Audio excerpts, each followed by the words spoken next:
To be some sort of misunderstanding. अभी ground dog का agent बोलता है मिंजी किम तुम्हें पता तुम्हारा बाप एक्चुअली में है कौन? मिंजी बोलता है मेरे पापा।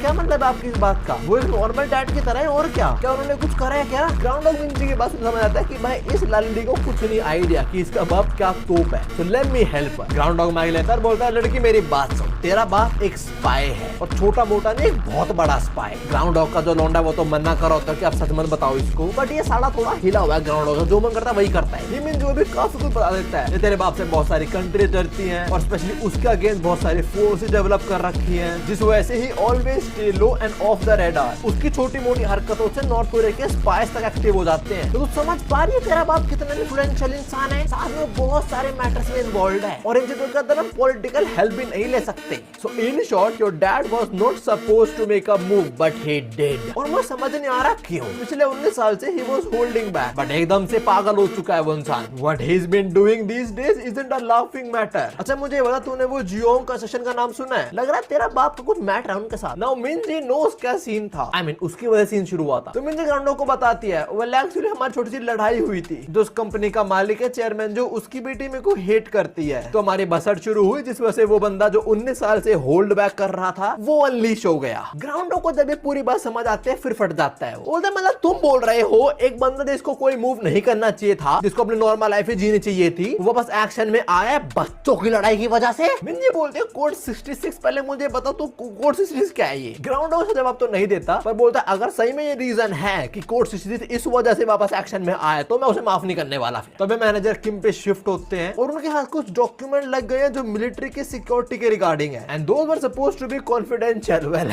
Not anymore. मैनेजर किम वो पढ़ लेते हैं और मोस्ट प्रोबेबली जो हेडक्वार्टर है ग्राउंड हॉक का उसके बारे में डिटेल होएगी और आई थिंक हेल्प करने वाला मैनेजर किम को उसके हेडक्वार्टर में इन्फिल्ट्रेट करने के लिए। एनीवेज अभी ग्राउंड हॉक उसी बात पे गुस्सा हो रहा है क्यों बंदा सीरियसली बच्चों की लड़ाई की वजह से वापस एक्शन में आया, तो भाई ना अब मैं नहीं सहने वाला। ग्राउंड हॉक माइक म्यूट करता है, लौंडे को बोलता है बाहर जो भी सोल्जर तैनात है उनको बोल दे अगर कोड 66 दिखे तो देखते ही भून दो साड़े को। भाई देख वो बहुत डेंजरस बंदा है और उससे बातचीत हम नहीं कर सकते हैं, वो आउट ऑफ कंट्रोल जा चुका है और बाकी हायर अप्स का तो छोड़, उनसे मैं खुद बात कर लूंगा। तब इनके दरवाजे पे नॉक नॉक होता है, एक सोल्जर आता है बोलता है सर वो डिप्यूटी मिनिस्टर उनको आपसे बात करनी है। ग्राउंड बोला बाद में बात करेंगे अभी काम करने दो मुझे। पर सोल्जर बोलता है नहीं उन्होंने बोला अभी बात करनी है तो गैंडे अभी चल। Also he is very upset about some war and done something. तो हाँ ग्राउंड हॉक को भी जाना पड़ता है। वापस हम आते हैं मिंजी पे जिसको काफी कुछ नया पता लगा अपने बाप के बारे में पर अभी यकीन नहीं कर पा रही। वो मैंने बोल रही होती है एक मिनट सही में मेरे पापा स्पाई हैं और सही में बाहर अभी का मेरे को ढूंढ रहे कहीं वो। खैर उसके सोचते उसे दिखता है कोई बंदा वेन्यू 6 के पीछे और मिंजी के एक्सप्रेशन वेन्यू 6 वाला बंदा नोटिस कर लेता है। तो बच्चा मुड़ता और बोलता है कौन है वहां पे?